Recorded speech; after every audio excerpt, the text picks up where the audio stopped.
కాశీపట్టణంలో వారాహి దేవత ఇప్పుడు కూడా చీకటి పడగానే కాశీపట్టణం అంతా తిరుగుతుంది. చీకటి పడగానే గుళ్ళోకి వెళ్ళిపోయి తలుపులు వేసేసుకుంటుంది.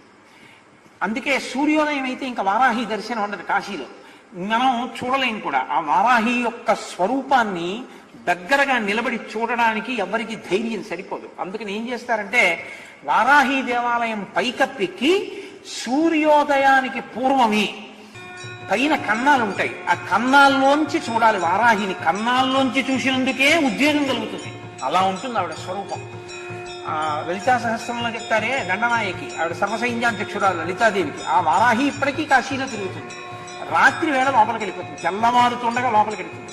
లోపలికి వెళుతుండగానే చీకట్లోనే అర్చకులు అర్చన చేసేసి తలుపులేసి వెళ్ళిపోతారు. ఎవరైనా చూసేవాళ్ళు ఉంటే పైనుంచి ఒకసారి లోపలికి చూసి వెళ్ళిపోతారు.